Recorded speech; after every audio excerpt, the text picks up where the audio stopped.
How to analyze the chart. Hello. I'm Tradiology and I hope you're doing well. Please make sure to like this video and subscribe to my channel before watching this lesson.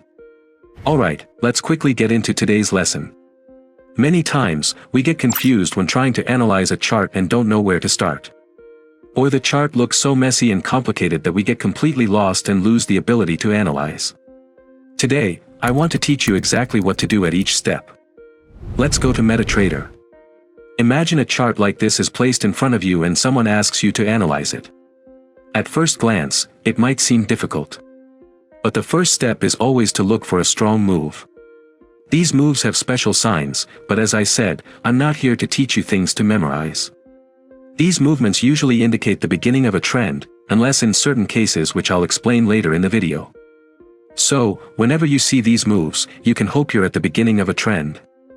This movement could be a large candle that looks different from the others, or several candles in a row.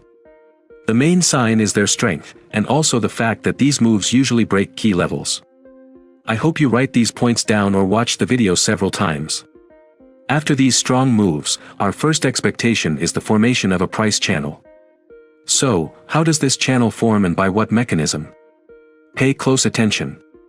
After the strong move, a correction happens, and this is where we realize that we are very likely entering a new price phase, unless, during the correction, we suddenly see another very sharp strong move, which means we are still in the spike phase and the new phase hasn't started yet. But usually, after the correction, a new phase begins. A very important point is that the correction should be relatively large. Not every correction means we are entering a channel. Once the correction is done, we usually expect another move in the direction of the market. Can price reverse right here? Yes. We always analyze based on higher probability, nothing is certain. If anyone talks to you with certainty about the financial markets, run away. We expect a channel to form after the correction, and we can usually find good buying opportunities at the bottom of the channel. So, price moves in the form of a correction and then upward movement, and again we expect another correction and upward movement. Did you notice something? Once we know a channel is forming, our mind automatically looks for buy positions in those areas, which increases your success rate.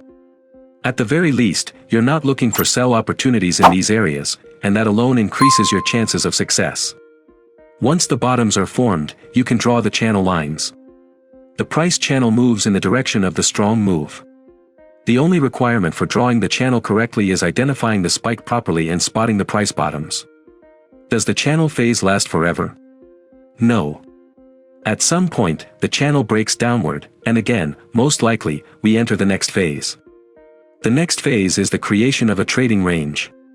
Sometimes, after the channel breaks, the price completely reverses and no range forms, like what happens in the MTR setup. But more often, a trading range forms. So these areas are the bottom of the trading range, and entering a sell position right after the channel breaks can put us in trouble, because we're at the bottom of the trading range. So it's better to wait for the range to form, draw its top and bottom, and once it breaks out, the probable trend will be in that direction. Two very important notes. 1. To know whether we've moved from a spike into a channel, check whether a correction has formed. 2. To know whether we've moved from a channel into a trading range, the channel line must be broken. These two are the key signs of phase transitions, and they are extremely important. When the price is in a trading range, we can buy at the bottom and sell at the top. Not just randomly, but after seeing strong candles or trade patterns. When does the trading range phase end? When we see the top or bottom of the range is broken by strong full-body candles. You don't need to predict which side will break, just watch which side breaks, and most likely, a new spike is forming, and a new trend is starting. Now let's look at another example. We see a downward spike. We expect that after a price correction, we enter a downward channel phase. Some say that after the spike, an upward channel is formed and then a downward channel might form. I say no, that's incorrect. That is not an upward channel, it's a trend pattern or a compression, and we're waiting for it to break downward and start the channel phase. As I said, the channel is always in the direction of the spike, not against it. When we enter the channel phase, by drawing its lines, we can take a sell position on the third touch, and this is a good setup for beginners. Later, as you become more advanced, you'll even be able to trade during the first and second corrections, once you've practiced enough and mastered the chart. So when do we enter the trading range phase? When the channel breaks upward, a range is formed, creating buy opportunities at the bottom and sell opportunities at the top, until a clear breakout happens.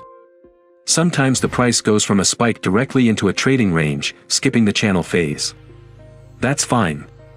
As you practice more, you'll understand these cases clearly.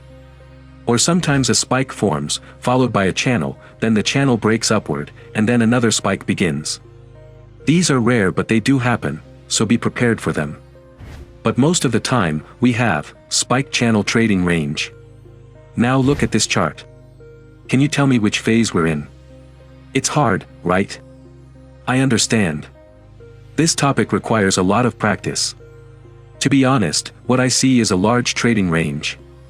Just zoom out and look at the chart from a higher view, you'll see that the price is in a big trading range, and this movement likely belongs to a higher time frame. I'll talk about multiple time frame analysis in the next video. Look at this example. Maybe you say, I don't see a spike. That's correct, the price is moving inside a large channel, which belongs to higher time frames, so we need to zoom out or switch to a higher time frame, and then we'll understand the phase. Sometimes, we see a spike, and then the price rises sharply, but immediately falls again, without forming the expected phases after the spike. This can make you feel that technical analysis doesn't work, and you might get really frustrated.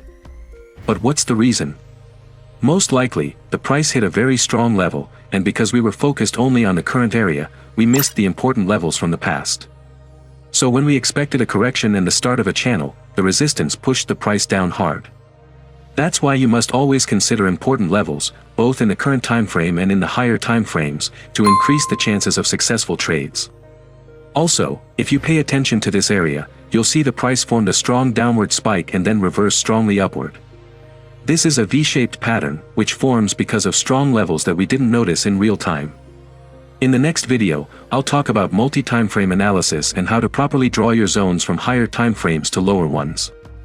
That's when this topic will make complete sense to you, so don't worry. In this video, I try to teach you how price can move, and how we can be prepared for these moves and anticipate them to trade in the probable direction. I hope you enjoyed today's topic. If so, please support this video with your likes and comments, and also subscribe to my channel so I can create even better and stronger content for you. Thank you.